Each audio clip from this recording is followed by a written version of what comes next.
Merci de votre attention. Excellent début de semaine à tous. Voici les titres de l'actualité. Dangereuse, une menace permanente. 26 pays du continent se concertent depuis ce matin à Lomé. La définition de nouvelles stratégies de lutte contre la méningite est en réflexion. Des certificats de nationalité togolaise à faire délivrer au plus vite. Eh bien, c'est l'occasion, c'est maintenant. La journée administration rapide vient de s'ouvrir ce lundi. Entre 2000 et 4000 certificats seront établis d'ici au 9 décembre prochain.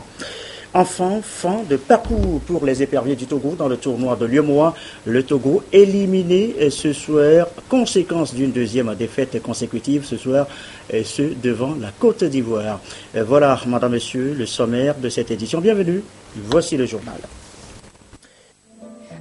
Bientôt, l'harmattan chez nous au Togo, un temps de poussière. Attention à la méningite, la maladie reste une menace. Certains pays particulièrement exposés, ils sont 26 de la ceinture de la méningite. Ils sont réunis depuis ce lundi à Lomé sous l'égide de l'OMS. En toile de fond de cette rencontre, la définition de nouvelles stratégies de lutte contre la pandémie. Les précisions, Lucassi. Le Togo a connu au premier semestre de cette année une épidémie à méningocoque W avec 1834 cas suspects enregistrés, dont 118 décès, ce qui a porté le nombre de cas suspects des pays de la ceinture méningétique en Afrique à 15 165, dont 1262 décès selon l'OMS. Causée par l'inflammation des méninges, la méningite attaque généralement les enfants et les jeunes adultes. Cette 13e réunion annuelle sur la surveillance, la préparation et la réponse aux épidémies de méningite en Afrique ambitionne de partager les expériences de la lutte contre cette maladie et de définir de nouvelles stratégies. On doit surveiller les maladies et on sait que chaque semaine, on doit pouvoir regarder toutes les données de surveillance à l'échelle du pays. Ensuite, c'est la prise en charge des malades. Lorsque les malades ne sont pas bien pris en charge, ils contaminent les autres et l'épidémie se déclare et se répand. Et ensuite, la troisième stratégie, c'est la vaccination.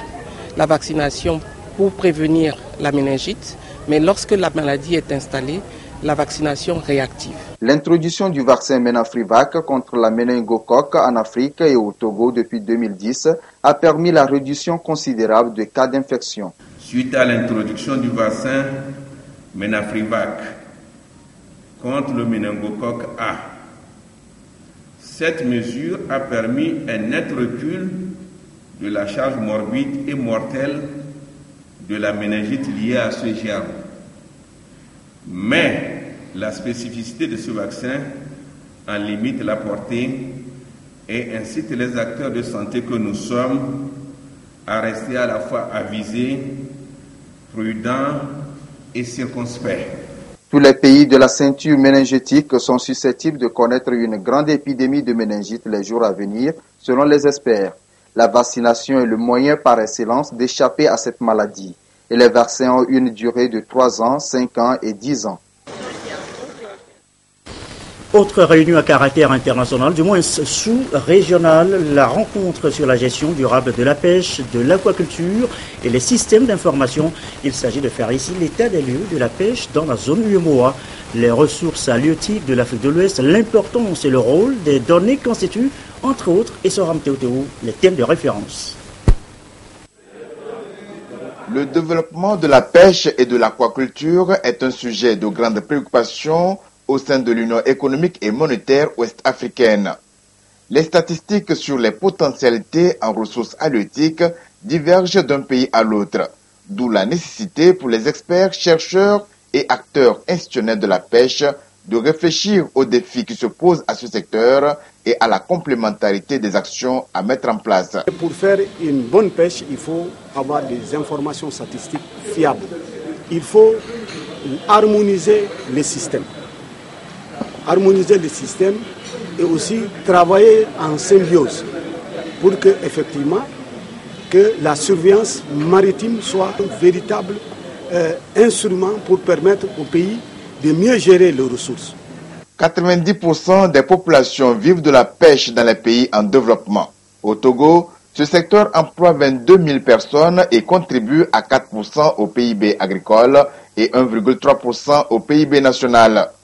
Malgré les efforts du gouvernement, La production ne satisfait que 30% des besoins nationaux, avec une production de près de 25 000 tonnes, dont 1 000 tonnes pour le système lagunaire et 3 000 tonnes pour la pêche continentale. Afin de garantir une gestion durable de la ressource et accroître les productions nationales, des investissements importants ont-ils été réalisés pour la gestion des pêcheries lagunaires d'eau douce à l'intérieur du pays, des pêcheries maritimes à la Seine de plage, la promotion de l'aquaculture d'eau douce. Les activités post-capture qui emploient une importante population des femmes font l'objet d'une attention particulière. Appui à la conservation, installation d'une plateforme de fumage de poissons pour la pêche maritime et des fours de fumage améliorés pour les pêcheries d'eau douce. C'est depuis 2001 que l'Union économique et monétaire ouest-africaine a mis en place plusieurs programmes, dont celui du développement de la pêche et de l'aquaculture, élaborés à partir de la politique agricole de l'Union. Autre sujet évoqué ce soir, l'égalité genre. Où en est-on dans l'intégration du genre dans les objectifs de développement durable, les ODD? Réponse à l'issue d'une consultation nationale ouverte ce matin par le ministère de la Promotion de la Femme. Le PNUD vient en appui. Trinité Keling, Nathalie Panegui. Une rencontre nationale qui regroupe des acteurs œuvrant pour l'égalité des sexes en lien direct avec les 17 objectifs de développement durable. Égalité de genre dans les ODD, cette préoccupation est à l'origine de cette consultation initiée par le ministère de la Promotion de la Femme et soutenue par le PNUD. Si je prends l'ODD 3 par exemple, dans quelle mesure cet ODD qui vise l'éducation pour tous prend en compte les préoccupations de la situation féminine? Et on va constater qu'à l'intérieur donc de ces ODD, il y aura des cibles spécifiques à la femme.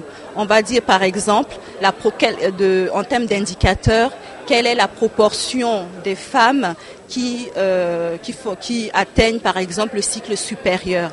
L'alignement des politiques et stratégies nationales aux ODD, les opportunités de financement des ODD, les orientations stratégiques et programmatiques et la prise en compte de l'égalité genre dans les ODD. 4 thématiques qui feront objet d'échanges au cours de cette rencontre. Il s'agit d'abord d'amener les participants à s'approprier les ODD. Ensuite, d'identifier la transversalité des questions de genre dans les 17 objectifs de développement. D'établir la cohérence entre les ODD et les politiques et stratégies nationales de développement. Et enfin, de définir les orientations stratégiques et programmatiques pour la réalisation des ODD en tenant en compte les différences sexo-spécifiques. Il s'agira donc de définir une feuille de route qui fixe l'intégration du genre dans la mise en œuvre des ODD au Togo et qui propose des modalités de coordination et d'harmonisation des interventions.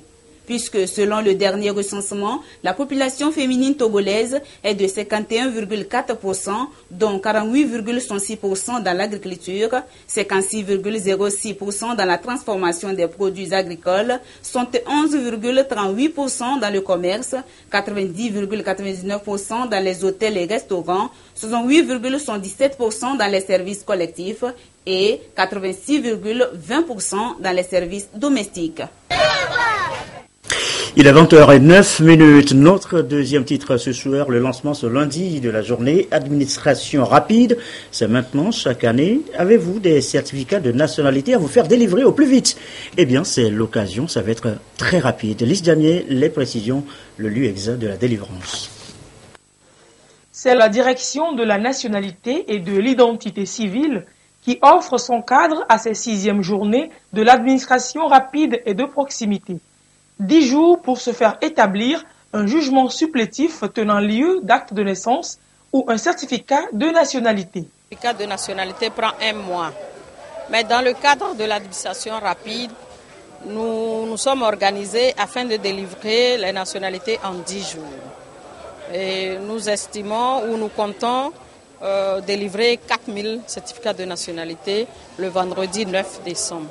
Étant donné que nous n'aurons qu'à délivrer la nationalité qu'en seulement 10 jours, nous ne pourrons pas recevoir les personnes qui n'ont pas de certificat de nationalité de référence, c'est-à-dire les personnes qui doivent s'adresser à leur préfecture d'origine pour obtenir le certificat d'origine.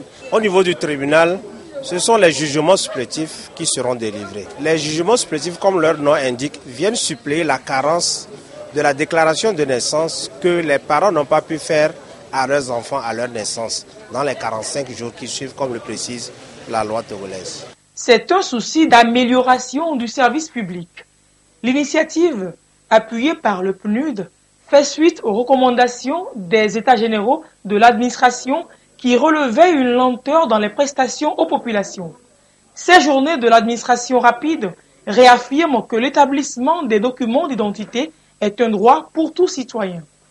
La nationalité donne droit à tous les droits qu'on peut reconnaître à un individu. Le droit à l'emploi pour les jeunes étudiants, le droit à l'inscription à l'université comme Togolais, avec tous les avantages auxquels cela donne droit, le droit à des postes électifs, le droit à l'obtention d'un passeport, d'une carte nationale d'identité pour faciliter les transactions et les voyages. Vous voyez que sans la nationalité, on est comme si on n'existait pas. Tout part, bien évidemment, de la déclaration de naissance. Après la sobre cérémonie de lancement officiel de ces journées, les demandeurs n'ont pas perdu une minute pour faire enregistrer leur dépôt. Une grande affluence qui illustre bien les attentes des populations à disposer de ces documents précieux. Voilà, reportage signé de Lys Djamien. Ils sont de plus en plus sollicités, leurs interventions de plus en plus fréquentes sur les lieux d'accidents, d'incendie. Les sapeurs-pompiers voient leur matériel d'opération renforcé. Pour l'occasion, un camion incendie, un important lot de matériel de sécurisme, dont des États-Unis remis et réceptionné ce matin par le ministre de la Sécurité. Le compte rendu de Medina Salavi. Ce don est composé d'un camion incendie de 2500 litres, 7 groupes électrogènes de 30 kW et de matériel de secourisme. Le tout évalué à 236 millions de francs CFA. Un geste de l'ambassade des États-Unis d'Amérique pour aider les sapeurs-pompiers à lutter efficacement contre les incendies et répondre à d'autres situations d'urgence. Ce don de ce camion et un lot d'équipements qui viennent du département de la défense des États-Unis, ce sont les équipements excédents qu'on donne pour soutenir le travail des sapeurs-pompiers ici au Togo. Le ministre de la Sécurité a relevé l'importance de cet appui qui permettra d'équiper les postes de secours régionaux à l'heure où le corps des sapeurs-pompiers accroît sa couverture nationale. Ce matériel va renforcer les capacités opérationnelles du corps des sapeurs-pompiers. Et ce matériel va permettre également à l'État togolais d'équiper les centres de secours régionaux qui sont en voie d'achèvement à l'intérieur du pays. Donc nous saisissons cette occasion pour renouveler la gratitude du gouvernement togolais au gouvernement américain à travers ce don. Les bénéficiaires ont rassuré les donateurs du bon usage du matériel pour une meilleure sécurisation des populations. À l'étranger, en France, à gauche précisément, pas de démission de crise institutionnelle au sommet de l'État. Manuel Valls, dans une confrontation avec François Hollande lors de la primaire de la gauche, eh bien, la hache de guerre a été enterrée, du moins provisoirement, lors d'un déjeuner. Regardons cela ensemble. Une crise inédite au sommet de l'État. Un Premier ministre envisage ouvertement une candidature contre son président. Voilà l'histoire secrète de cet affrontement qui a failli mal tourner. Un Premier ministre animé d'abord par un sentiment d'urgence selon l'un de ses proches. Manuel est comme un lion en cage, il veut cornériser François. En clair, tout faire pour l'empêcher de se présenter. Le Premier ministre fulmine. Il ne veut pas couler avec François Hollande. Voilà ce qu'il dit à l'un de ses conseillers, il y a quelques jours. Si le président de la République pense que j'irai coller des affiches pour lui, il se trompe. Un dénigrement du chef de l'État qui dure depuis plusieurs semaines, avec accumulation de petites phrases ambiguës. Il faut de la force. Il faut de la force. Le pays attend et demande de la force. Et moi, je suis prêt à mener le combat pour 2017, comme tous. Et les attaques des valsistes pleuvent. Voilà ce que dit l'un d'entre eux à propos de l'Élysée. Autour de Hollande, c'est devenu une secte. On dirait le temple solaire. Ils ne se rendent pas compte que plus personne ne veut de lui. Face aux salves d'attaque, François Hollande oppose son impassibilité. Quelques jours avant son départ à Madagascar, il recadre son Premier ministre au téléphone et lui dit sèchement qu'il ne renoncera pas à être candidat. Pour l'instant, rien n'est décidé. Mais j'ai plutôt envie d'y aller. François Hollande est pourtant littéralement assiégé par les 7 candidats qui se sont déjà déclarés à gauche. Une candidature de Manuel Valls parachèverait la division. Lors d'une réunion avec des conseillers, François Hollande évoque l'idée de se présenter hors primaire pour sortir de la confusion. Mais le scénario divise ses proches. Si on n'est pas fichu de gagner la primaire, c'est même pas la peine de se présenter devant les Français. Une certitude, François Hollande ne cède pas à la pression. Il refuse d'accélérer son calendrier, n'en déplaise à son Premier ministre, condamné une nouvelle fois à ronger son frein. Et voilà donc pour la gauche française. Autre image forte de l'actualité à l'international, une foule immense descendue aux hommages publics à Fidel Castro, hommage qui a commencé à Cuba, à La Havane. Ils sont venus par milliers. Sur l'emblématique place de la Révolution cubaine, une foule silencieuse, émue. C'est dur de venir ici. Pour moi comme pour tous ceux qui sont là. Fidel Castro, c'était un peu notre père à tous. Pour moi, c'est très important d'être ici. C'est incroyable. Après des heures d'attente sous haute surveillance, quelques secondes de recueillement devant le portrait du fondateur de la Révolution. Vive Fidel pour toujours, crie cette femme. Sur le visage de nombreux Cubains, beaucoup d'émotions. C'est très douloureux. Je n'ai pas de mots pour exprimer ce que je ressens. Un peu plus loin, d'autres expriment leur reconnaissance. Moi, c'est grâce à Fidel et à la Révolution que j'ai pu me former et que je suis infirmière aujourd'hui. Ils sont encore plusieurs milliers ici ce soir sur l'emblématique place de la Révolution cubaine à patienter pour pouvoir saluer une dernière fois le portrait de Fidel Castro. Les cérémonies d'hommage vont se poursuivre plusieurs heures encore ici à La Havane et puis dans tout le reste du pays jusqu'à dimanche prochain. Retour chez nous dans le reste de l'actualité. L'OTR et sa campagne de sensibilisation, ça se poursuit. Escale ce soir dans la région centrale avec les femmes du marché de Tchamba invitées à payer les taxes. Lamarck Bojona est notre bureau à ce côté.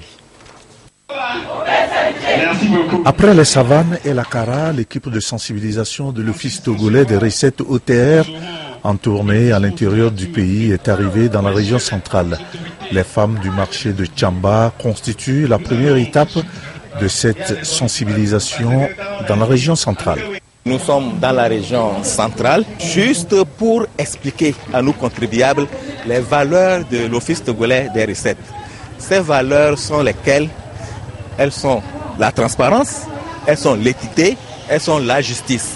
Il faudrait expliquer à nos contribuables leurs droits, leurs devoirs, leurs obligations.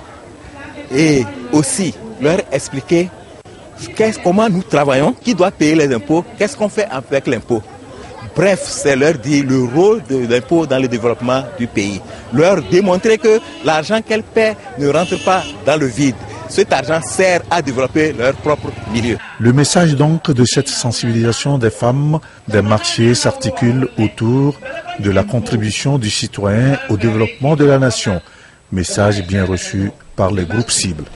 Nous sommes très satisfaits parce que entre nous, on se dit des choses tordues. C'est-à-dire que chacun explique les activités de l'OTR de tort et à travers.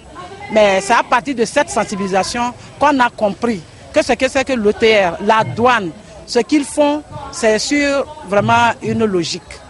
Donc à partir d'aujourd'hui, nous voyons que nous allons nous mettre à contribuer parce que ça doit développer le Togo, ça doit développer notre localité Tchamba et nos villages, nos hameaux. À cette première étape à Tchamba, pour le compte de la région centrale, l'OTR a invité les femmes du marché au paiement de leurs impôts afin de promouvoir la construction des marchés, des écoles et d'autres infrastructures dans leur localité. La sensibilisation se poursuit avec les femmes des marchés de Koma à Sokodé et Pagalagar à Blita. Direction maintenant le site Togo 2000, la 13e foire internationale de Lomé, deuxième journée thématique consacrée à l'agriculture. C'était donc cet après-midi, une conférence débat a eu lieu autour de la promotion de l'agriculture biologique, ses réalités, ses perspectives d'avenir. Il est notamment question de sensibiliser les participants sur l'impact de l'agriculture biologique sur la vie des populations par rapport à l'agriculture conventionnelle. Medina Betcher, Ramdan Bassina, Clarisse Atikler.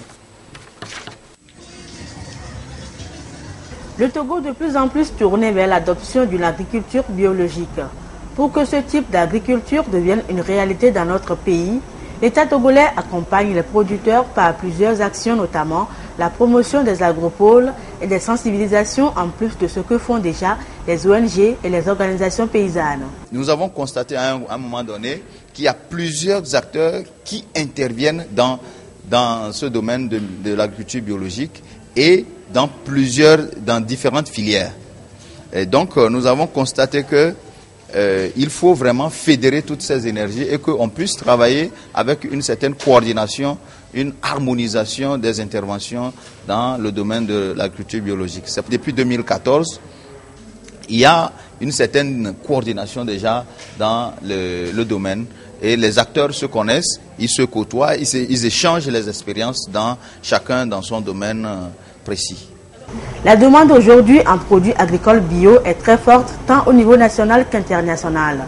Et pour être sûr d'avoir une place dans cet espace, les producteurs togolais doivent éviter l'utilisation des matières chimiques pour fertiliser les sols.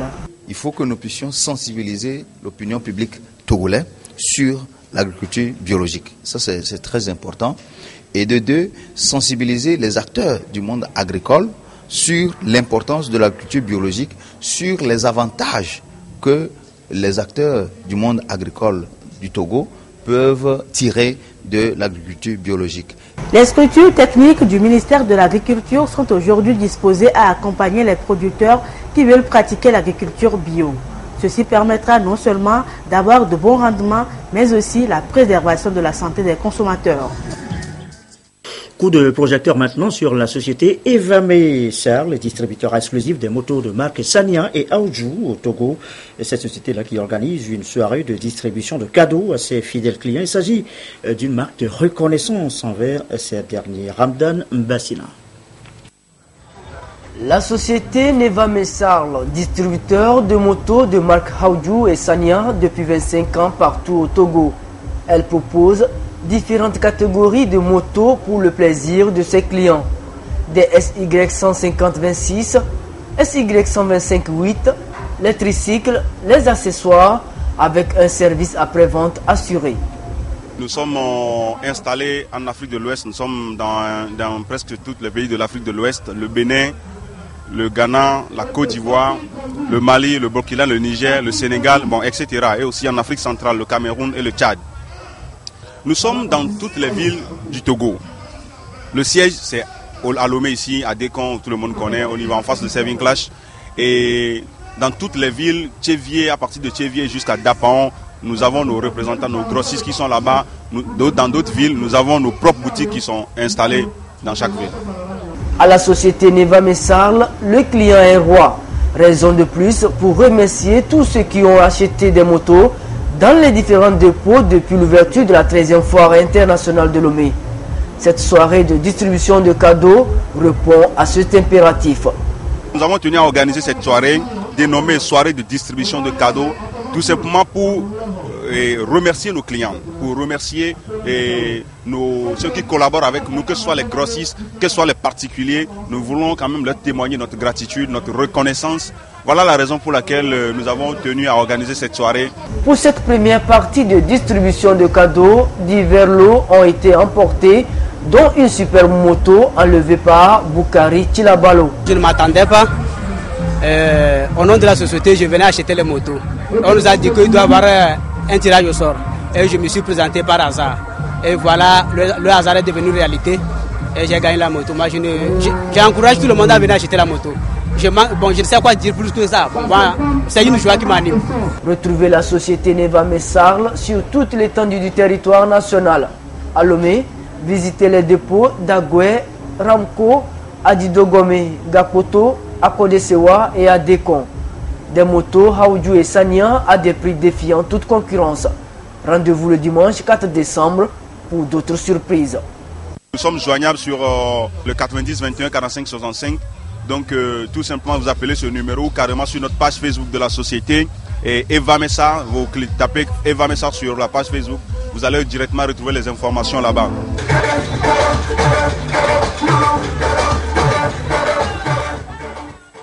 Et voilà donc pour les clients de la société Eva. Mais quant à vous, opérateur économique client de Orabank, eh bien sachez que l'établissement vient de mettre à votre disposition un nouveau produit, le service TPE Mobile MPOS, c'est son nom. Il est donc dédié aux petits commerces PME, PMI. Le produit, le mode d'utilisation, les explications dans ce public reportage de Dodo Arrêt. Un nouveau produit pour séduire davantage sa clientèle. C'est la société bancaire Orabank qui se lance dans le renforcement de son dispositif d'accompagnement des PME-PMI à travers les terminaux de paiement électrique appelés TPE Mobile MPOS, un service d'acceptation de paiement par carte bancaire pour sécuriser les transactions, réduire les risques liés au vol d'argent dans les caisses et permettre à toutes les couches de la population d'avoir accès aux services bancaires à coût accessible. Aujourd'hui, nous souhaitons faire le lien entre notre large base de porteurs de cartes et les commerçants auprès desquels ces porteurs de cartes seraient susceptibles d'utiliser les cartes, non pas pour faire du retrait d'argent, mais pour faire des paiements. Éviter donc en fait les transactions en argent liquide, mais faire des transactions électroniques sécurisées. Cette carte offre les mesures de sécurité liées à toutes les cartes que nous appelons type EMV, donc Europay, Mastercard, Visa, qui sont les normes de sécurité les plus élaborées dans le monde. Le projet MPOS est donc un ensemble d'équipements composé d'un lecteur de carte bancaire et d'un mobile smartphone ou tablette. Elle offre plusieurs avantages et une expérience unique de paiement par carte aussi bien aux commerçants qu'aux autres clients. Cette carte, c'est que elle peut être utilisée chez tous les commerçants qui l'acceptent à partir du moment où les commerçants souscriront aux services que nous leur offrons à partir d'aujourd'hui. Ils sont en mesure d'accepter tout type de carte Visa et Mastercard à partir de mi-décembre. Aujourd'hui, nous allons encore plus loin. Nous nous rapprochons de la clientèle d'entreprises, de commerçants. Et nous venons leur offrir des solutions que nous venons installer chez eux à leur demande, sur simple souscription du service. Et le message que nous avons à leur endroit, c'est bien entendu de répondre à cette invitation, à cette offre que nous leur faisons. Et par cela, nous accompagnerons leur business de la meilleure des façons. Nous permettrons à ce business de croître. Orabank Togo est la plus importante filiale du groupe Orabank présente dans 12 pays d'Afrique de l'Ouest et centrale. Elle s'investit de plus en plus aux côtés de sa clientèle et des PME-PMI en particulier pour élargir ses produits et services bancaires selon les principes de proximité et de réactivité. Enfin, un mot de sport. Football, le tournoi de Lyomoua, deuxième sortie pour les éperviers du Togo, sortie face ce soir aux éléphants de la Côte d'Ivoire. Match en direct tout à l'heure sur notre antenne. Soldé par l'élimination du Togo du tournoi, 0 but contre 1 devant la Côte d'Ivoire donc. En première confrontation, le Mali et le Niger en fait jeu égal, 0 but partout. Le résumé avec Jean et Dédi. Tous les ingrédients étaient réunis pour chacune des deux équipes d'engranger les 3 points de la deuxième journée. Les Maliens, fous de jeunes vertuges et Nigériens ont apparemment opté pour un nul de 0 but partout. Les tentatives, les incursions dans la zone de vérité adverse, il y en a eu durant les 2 périodes de jeu, mais les aigles du Mali et les ménages du Niger n'ont pas pu concrétiser la moindre occasion. Ce nul et vierge amoindrit les chances de qualification des deux équipes. Un match nul toujours n'arrange pas une équipe, Et surtout à ce stade de la compétition, Mais ce qui est quand même vrai, il faut reconnaître que notre équipe, peut-être nous avons mal apprécié cette équipe nigérienne, parce que quand on regarde de façon globale, ça, il faut avoir le courage de le dire. Ils étaient là en train de se défendre. Ils étaient là en bloc pour essayer de détruire toute la possibilité de jouer. Et ça leur a réussi. Malgré les nouvelles stratégies que nous avons dégagées, ils ont pu quand même tenir notre sélection quand même. Ils ont des potentialités et puis des individualités qu'il faut constamment contrôler. Donc cette équipe malienne est vraiment pour le moment la meilleure équipe et ils sont là pour autre chose aussi. Donc il fallait d'abord ne pas perdre ce match. Le Mali, vainqueur du Togo 1-0 lors de la première journée, totalise désormais 4 points, tandis que le Niger en a 2 pour avoir fait également un nul et vierge face à la Côte d'Ivoire. Les regards sont tournés vers la 3e journée où le Mali joue la Côte d'Ivoire et le Niger le Togo. Les rencontres de la 3e journée du groupe A se jouent simultanément mercredi à partir de 15h. Mali-Côte d'Ivoire au stade de Kégué et Niger-Togo au stade municipal de Lomé. Et voilà donc pour le calendrier, c'est la fin de cette édition. J'ai été très heureux de vous retrouver après quelques jours de congé. Très belle fin de soirée chez vous.